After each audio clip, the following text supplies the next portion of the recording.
Dalam sejarah, ini adalah kasus penipuan pertama di Indonesia yang melibatkan presiden. Penipuan yang sangat sederhana dan bisa dibilang terlalu sederhana sampai terasa tidak masuk akal.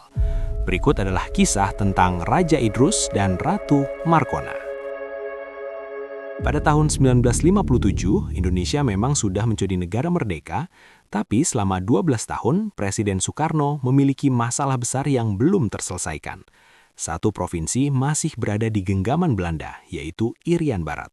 Berulang kali perundingan dilakukan, tapi tidak membuahkan hasil. Belanda tetap enggan melepas Irian Barat. Presiden Soekarno mulai habis kesabaran dan mempertimbangkan opsi konfrontasi militer. Di saat yang genting seperti ini, beberapa pejabat memberi kabar baik kepada Presiden Soekarno. Ada penguasa di daerah Sumatera yang bersedia membantu Indonesia untuk membebaskan Irian Barat. Dia adalah Raja Idrus dan Ratu Markona.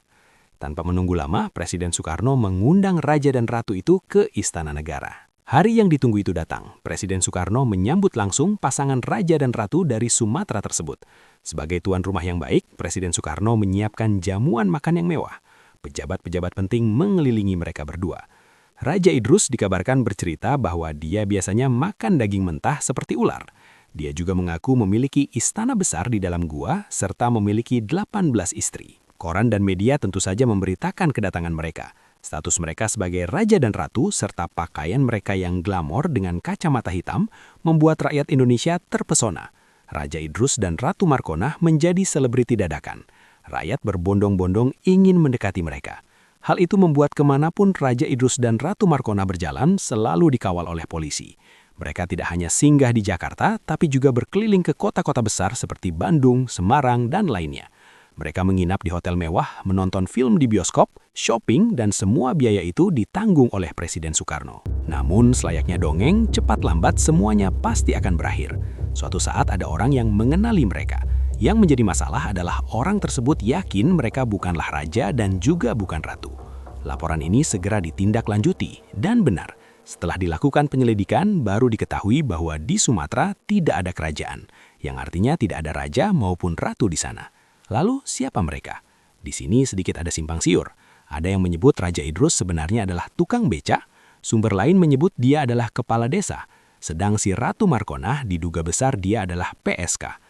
Namun apapun profesi mereka, yang jelas mereka bukanlah bangsawan, apalagi raja ataupun ratu. Mereka hanyalah rakyat jelata yang ternyata mampu menipu Presiden Indonesia, pejabat Indonesia, rakyat Indonesia, dan juga media. Kejadian ini memang terasa konyol. Bagaimana mungkin dengan skenario sesederhana ini, dua orang rakyat jelata bisa menipu pejabat-pejabat tinggi, bahkan Presiden Soekarno. Terlepas dari dugaan bahwa ada kelompok intelektual yang menggerakkan ini, namun kemungkinan inilah yang terjadi. Awalnya Idrus dan Markona hanyalah membual di lingkup orang-orang sekitarnya saja. Sepertinya mereka tidak terfikir bahwa mereka akan sampai ke Jakarta.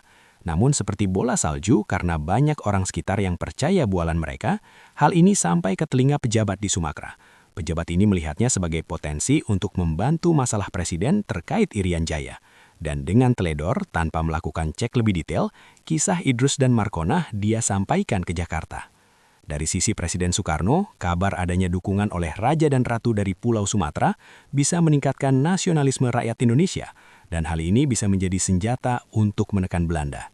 Belum lagi ada desas-desus bahwa Raja Idrus dan Ratu Markona memiliki pasukan dan akan menyumbangkan cukup banyak uang. Jadi kombinasi momen yang tepat, keteledoran para pejabat, serta kondisi Indonesia yang memang masih baru merdeka, membuat dua rakyat jelata, Idrus dan Markona, bisa mengatakan, sejarah mencatat saya orang pertama yang berhasil memperdayai Presiden Indonesia.